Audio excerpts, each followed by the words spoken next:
This is what it looks like to live in Donald Trump's America today. That video was taken in Los Angeles, California, where an unlawful assembly was declared after ICE was engaged in vicious raids in courthouses in Los Angeles, in factories in Los Angeles, at Home Depots in Los Angeles. And while all of that's taking place in LA and across the United States, we highlighted what was going on in San Diego, in Memphis, in Massachusetts, and frankly in every state. Here's what Donald Trump's been posting. Just inspected the site of a new ballroom that will be built, compliments of a man known as Donald J. Trump at the White House. For 150 years, presidents and many others have wanted a big, beautiful ballroom. The hell? And then Donald Trump reposts Roger Stone saying, it's time to put President Trump on Mount Rushmore. Congresswoman Anna Paulina Luna has sponsored legislation to put Trump on Mount Rushmore, and he urges people to support that initiative. So while Donald Trump is posting about Mount Rushmore, you have things escalating in Los Angeles. Here, play this clip right here.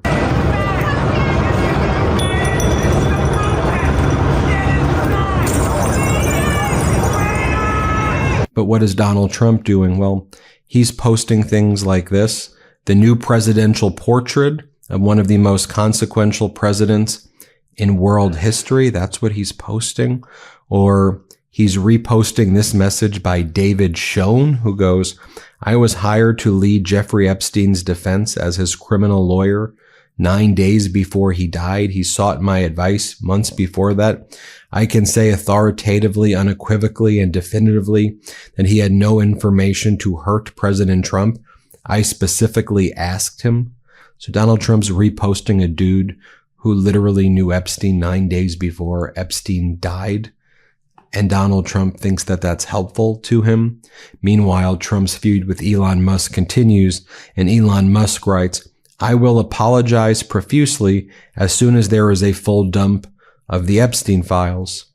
Elon Musk says that the reason Donald Trump has not released the Epstein files is because the DOJ is covering it up, because Donald Trump's name is all over it. And Donald Trump seems pretty scared about Elon Musk. Donald Trump was on Air Force One. He was asked about Elon Musk, and Donald Trump said, I just wish him well.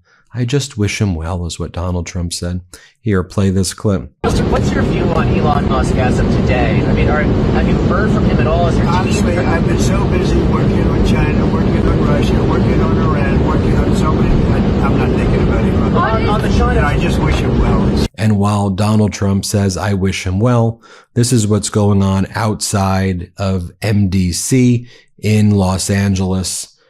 Take a look at you see ICE officers, LAPD, ATF, and protesters right there. Here, play this clip.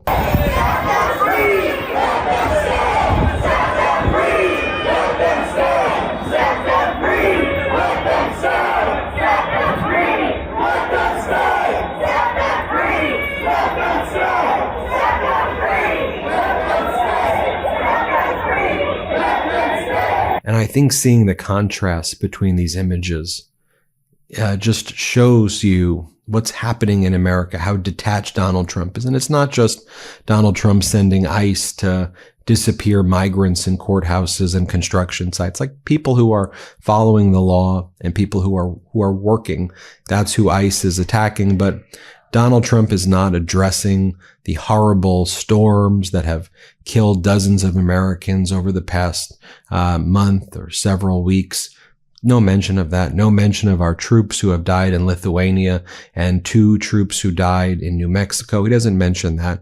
And then when Donald Trump's asked these softball questions, like on Air Force One, did the Ukraine drone airstrike against the bombers, did that change your view that Zelensky has the cards? Zelensky's incredible military operation against Russia. Donald Trump's response is, no, that just gave Putin a reason to go and bomb the hell out of them. So again, Donald Trump takes Putin's side here on Air Force One. Play this clip. Did the Ukraine drone strikes against the bombers inside Russia, the airfields, did that change your view at all of what Zelensky, the cards he has? Well, they gave Putin a reason to go in and bomb bombed the hell out of them last night. That's the thing I didn't like about it. When I saw it, I said, here we go. Now it's going to be a strike. You know, I did something that people don't talk about, and I don't talk about very much, but we solved a big problem, a nuclear problem, potentially, with India and with Pakistan. And I spoke to Pakistan, I spoke to India. They have really great leaders. And they were going at it, and they could have gone at it nuclear, both nuclear countries, strong nuclear countries. And I talked about trade, and I said, we're not doing trade if you guys are going to be throwing bombs at each other. And they both stopped. And I stopped that war immediately. That was going, as you know, that was going much further. And hopefully not to nuclear, but it might have gone to nuclear. In fact, it might have gone to nuclear in the next round. But we stopped it. And I'd like to comment the leaders of both Pakistan and India. And again, we just have the most pathetic person in the Oval Office. Every aspect of this guy is pathetic. You know what? He's gearing up for a military parade. A dude who's never been in war before, who's never had a military victory, is doing a military parade on his birthday. It's also despicable. And also another taco moment. Trump always chickens out. Remember when Donald Trump said, no way, no how, under no circumstances will he be bringing Abrego Garcia home. Abrego Garcia, the migrant who lived in Maryland, who was disappeared to CCOT, the detention center. I call it a concentration camp in El Salvador. The Supreme Court said facilitate the return of Abrego Garcia. Trump said never going to happen. Well, they did bring back Abrego Garcia on Friday, but then the Trump regime immediately indicted Abrego Garcia on a trafficking charge for bringing other migrants into the United States in a conspiracy to commit trafficking. But then Trump and Pam Bondi started linking Abrego Garcia to child trafficking and being a terrorist and things that were nowhere in the indictment either. But here's what Trump says about Abrego. Play this clip. They should have been returned. He should have never had to be returned. But you take a look at what's happening with it. You take a look at what they found in the grand jury and everywhere else. I thought Pam Bondi did a great job today. As soon as Abrego Garcia was indicted, Ben Shrader, who was spent 15 years working in the United States Attorney's Office in Nashville, because the indictment happened in Nashville, Tennessee. Ben Shrader, former chief of the criminal division, he quit. He posted his resignation actually on LinkedIn the moment that politicized indictment dropped. And this is someone who was in the Obama administration, the Trump administration, Biden administration, and now Trump administration. It is interesting to see what they're talking about on right-wing media. This is what Charlie Kirk says about Trump. Play this clip. Now, 10 years later, we're supposed to believe there's going to be a smoking gun of something in the Epstein files. But what is in the Epstein files is, yes, President Donald Trump is probably mentioned. He was mentioned in the Epstein file dump back in February. You know why? He lived in Palm Beach. There's probably thousands of names in the Epstein files. Was he part of the Epstein client list? Absolutely not. That is complete nonsense. But to say that Donald Trump is not releasing the Epstein files because he's in them in some incriminating way, yes, it's very clear that if you live in Palm Beach, you might have been mentioned and caught up in some sort of conversation with Jeffrey Epstein. And this is in Memphis yesterday. Here's what went down. A hat tip to the Tennessee Holler for posting. Play this clip. I don't want my dad. He's not a criminal. He's not a criminal. What are you doing? Get back! What? Why? Just say why? As Justin Wolfers explains, he's an economist. He's a professor at University of Michigan. He says, here's the progress report on the 90 countries the White House is negotiating trade deals with. There's 0 deals in 90 days so far. What happened in the United Kingdom was not a deal. It was just Donald Trump capitulating. Or the United, it says, this is not a deal. On the bottom, it says, this is a memorandum of understanding and not a binding deal. The unemployment rate is slowly creeping up.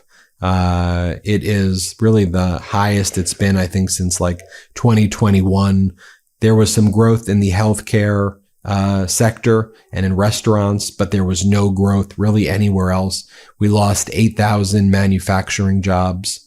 In the past month, there was 92,000 jobs lost there was a revision over the past 2 months of jobs that were lost. And then again, while you have these horrific images that I've been showing you across the country, this is Donald Trump golfing. And here's just kind of what Donald Trump, this is what he goes about and does. This was taken a few months ago, but this just goes to show you like this is what he's doing. It's just, he's just a gross dude. Here, play this clip. I love that girl. I love that hair. I want her hair. You're a pirate. Can I buy your hair? I'll pay you millions. What were you going to tell the president?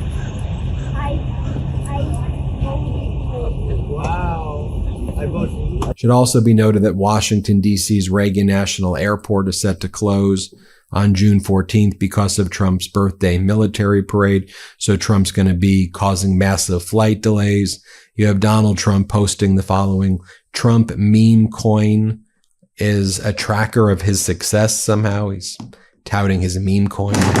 How disgusting is that? Is my and then the last thing I want to point out is here's Peter Navarro talking about, oh, don't worry, the deals are coming with Maria Bartiromo. Play this clip. Are you expecting more trade deals in the near term? Because, Peter, we keep hearing that, India could be next and the EU is doing this fast tracking. When are we going to have more deals to talk about in terms of tariff deals? Well, the United States Trade Representative building, I don't know if you've ever been over there. It's right across the street. It's a historic building. It played a really important role in the Civil War, but it looks more like a deli now, where you go in and you get your number and you stand in line, and you do that so you can negotiate with Jameson Greer, the USTR, and Howard Lutnick, the Secretary of Commerce.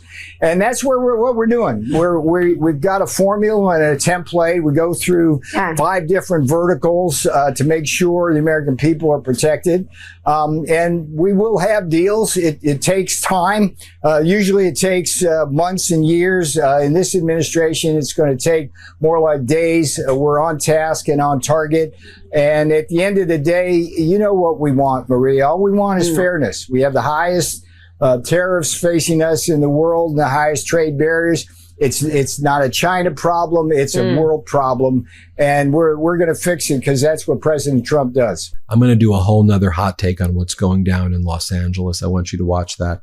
Keep checking in on our videos today. I've got a lot of videos that I've been working on that I want to share with you. Hit subscribe. Let's get to 5 million subscribers. We're pretty close to 5 million. So thanks for watching and have a good day. Can't get enough Meidas? Check out the Meidas Plus Substack for ad-free articles, reports, podcasts, daily recaps from Ron Filipkowski, and more. Sign up for free now at MeidasPlus.com.